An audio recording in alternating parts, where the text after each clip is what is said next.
My name's Kelly Tobine. I've been with the Wakefield Police Department for about 7 years, and I've been the school resource officer for 4. School resource officer is someone who's that bridge between the school and the community, and also then the community and the school. I like working with kids. I like the mental health aspect with kids and helping them through their crises. And the best way that I could do that was to put in for the school resource officer job. What our school resource officers do in our schools is a little bit of everything. They do some instruction, they work on a mental health piece, they form a bridge between the school administration, the teachers, the students, and the families back home. So when mom or dad drops their son or daughter off at school, they know that at the end of the day, that child is going to have had a safe day and a very informative day. They become really just part of the school staff. They help us with things like school safety. They serve on our crisis teams, and they really help us with our safety planning, our safety practice. And they have a great presence in our school. And then sometimes they'll run educational programs for kids too. They can run workshops that students can go to. They can maybe perhaps partner with teachers and come into classes and maybe lead a workshop. And they do all of those things. So as a goal as an SRO is to make students a productive members of society by talking to them and educating them. Hopefully that will help them along those ways and realize that as a police officer you want to be able to approach us and not run away from us, that we're just here to be as a mentor and an educator. So the main thing is, I think, gaining their trust to realize I'm not here as a disciplinary person. I'm actually here to help you stay out of trouble by trying to educate you on certain things. You know, sometimes they see things in the media or in movies and they have a preconception of what they think the laws apply and the rules, when in actuality it's not that severe, and sometimes it's just a matter of teaching them that and bring down some of that level of anxiety, I think. I didn't know how it was going to be at first, but you know, I'm very approachable. And I try to make myself as visible as possible. I'm not here sitting in my office unless I really got something going on. I'm walking around the hallways, talking to kids in the hallways. I'm popping into classrooms, popping into the shops, interact with them in the shops. You know, especially the electrical shop, I like to pop in. I remember used to doing that, and some of my instructors are still here today, which, you know, I remember doing those projects and we talk. But I do feel that some kids come to me sometimes because they want to, and I'm glad they do. And like, I'm very open. I have an open, you know, if I'm in here, come on in. Most of the time I'm walking around, I interact with them. I try to engage them as much as I can. Many years ago, we were one of the first communities in the country that applied for a grant, and we got SROs before there were SROs. And it's just to have an SRO in your building. It changes a lot of the dynamics. It makes things a more positive attitude to have a police officer in your building. When you need a police officer, you're not calling the station and then a cruiser pulls up and all that anxiety with a police cruiser pulling in front of your building. It's like you already have somebody here and it's not a big deal, and it makes things run so much more smoothly. Our school resource officers were handpicked. At the end of a process, they were handpicked and they were identified as the ones who really, really should be there for some of the skill set that they exhibited. These people wanted this job. They competed for this job. We had to go around people. We had to say no to people for this job. And every one of them knew from the get-go that this wasn't going to be a place to get out and hide out, sit in the corner and drink coffee all day. They work hard. They really work hard.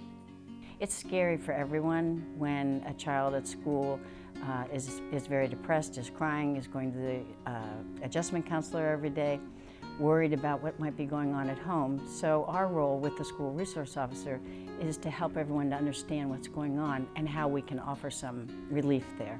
When we come to a school and we see the school resource officer there, we know that the path has already been walked down in some degree, because we work as allies together to massage the situation to get the best outcome. My name's Catherine Dingra, and I am the director of the Wake Up Coalition here in Wakefield. And what the coalition does is it's a substance abuse and mental health coalition, really looking at prevention from the ground up and how we can prevent young people from engaging in risky behaviors. The school resource officers are that perfect tie-in between what's going on in the schools and what's going on with law enforcement and prevention. So having Mike and Kelly and Jay part of the coalition is really helpful. I know our youth leaders are telling us about Officer Jay. It's his first year at the high school, and they say at first everyone was kind of like, ooh, what's an officer doing here? But they say even month by month his popularity has grown. You can really rely on him, and the youth seeing that the peer leaders are always talking to him kind of normalize that. With everyone in my department, we're all in the same boat. We're all like minds. We're all just here to help out in our community, and we'd like to see kids succeed. We'd like to see people succeed. I wanted to come here more than another school in Wakefield due to the fact that I have a foot within the school, being a pariah student, and I think it helps me connect better to the students, because when they come in and I introduce myself, I say, listen, I'm not just a police officer, but I also care about this school because I did come here myself. And I think that opens up a door to a communication and a trust level in a way that helps me here within the school community. And some of the things that he's been so helpful with, he's helpful because they never happened. It was preventative maintenance. And those are the real success stories, things that never happened rather than things where he had to dive in and try to rescue the situation. And I wish everyone had a nice, stable home life. I really do. But some of these children, they come to us, and this is the most stability they have in their life. And we have to be there for them. You know, they have to have some place where they can call safe. The true success is when people know that their students, their children, are getting a good education, they're safe during the course of the day, and they learn a little bit about life from other adults who really have a vested interest in their future. I've wrestled with the administration in this town for years, and it was like, yeah, you know, and maybe I didn't do a good job of selling it. I don't know what it was, but nobody wanted to spend any money. But now that we're in there, and now that we've made inroads, I can't see it going away. It's just so valuable. We worried a little bit. I worried a little bit. If you brought a uniformed police officer in, would that shut kids down a little bit? Might they be worried about opening up to us and telling us what was on their mind, or sharing with us if somebody was in trouble or needed something? And I think that the school resource officers have really negated that worry or fear. I think that was very unfounded.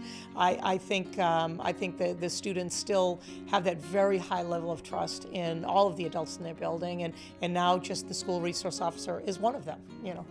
Try to bring my personal experiences into it and let people know that, you know, I've been where you've been before. You know, I know what it's like to be a teenager and a kid, and so I've been in situations where I potentially needed to be disciplined. So there is light at the end of the tunnel. There is always going to be a way to right the wrong. It's not always just a final decision that's made. So we understand that kids are gonna make mistakes and they're gonna go through, you know, issues and crises in school because of the pressures that are put on them from school. What I always say to the kids is, we understand that you're gonna do something wrong. It's how you make up for it is really how we figure out what we're gonna do with the situation. And if the kid makes the right decision and they say that they're sorry and they are remorseful, then we roll with it a completely different way than if someone took the other route. This is where kids spend most of their day. You know what I mean? And like this is a safe environment for them. So we want to make them, as much as possible, feel comfortable and help them. And if they may have issues that repeat, and you know, we try to work with them as much as we can. I think it's important to recognize that the school resource officer can establish a bond with the students, as the school resource officer is there every day. I've seen Jay and Kelly greet the kids as they come in. They know their name. How was the basketball game last night? And that's the whole ball of wax, to have that grown-up that I can go to say, this is what's going on, and get some good information. I think one of the most important dynamics of having a school resource officer in our buildings is the kids see a police officer in full uniform as a truly caring adult, and that a police officer's image sometimes, maybe in their mind is it's something scary or like authoritative or something like that. But the reality is, this is an adult who cares deeply about me and my friends. It's a part of our community. This is a helping person. And I think symbolically, what it does for relationships between young people and police is really set that tone of that police are supportive, helping people, supportive, caring, helping adults that are part of a team. Just like our teachers, just like our principals, there's someone that's here to help me, guide me, and they'll be there for me if I need them. I take pride in everything I'm doing. I care, and however I can help them, be here to help. You know what I mean? If they need me to do something and I'm available to do it, that would be like, oh, that's not my job description. No, I'm here. I'm part of the team. We have to work together. So it's very rewarding to me because I will take that extra step to help. I live in the community, so I see kids out in the street, and I hear my name being yelled out, or someone says hello. I think I have a positive effect on that person. So hopefully, they can look to me as a mentor, as a leadership role. Oftentimes, Jay and I will go and give talks to the schools, and the communication with the kids and how much that they really absorb that we tell them, and how they just kind of look at you like you're an idol, is really like the most surprising part, and the part that I like the best about being an SRO. When the parents come in and one parent says, we were driving in New York and they saw a New York State trooper and they're yelling Officer Kelly. You're sending your message across, that they're looking up to you, and that's kind of cool. It's a badge of honor when a chief from another community comes to me at a chief's meeting and says, hey Rick, what are you doing? How are you making this work? How are you measuring or quantifying the value of your school resource officers? And I tell them what I just told you, that at the end of the day, it's in the conversation. You might have the numbers, but it's in a conversation that we as an agency, we as a town, sit down and have, and we know it's working. And when you see the students graduate from school, whether it's a vocational school or Wakefield High School, or from the middle school up into Wakefield High School, when the parents say that my son or daughter had a positive experience in the last 2 or 3 years, that's a measure of success. And I don't think you can't put a number on that. You certainly can put a value on it, and that's how I look at it. Having a school resource officer is a good position to have in your school, but when you get a great person to fill the job, that means everything. And we have outstanding school resource officers, which makes all the difference in the world. I mean, they're just high performers. They care deeply. They work hard. So, in the region, as you talk to other school districts, I think the general feeling amongst school districts are that, it's good to have SROs and they add value to the school teams. And I think people have generally a pretty positive point of view about it. But I love to brag about the ones that we have, because we have really good ones.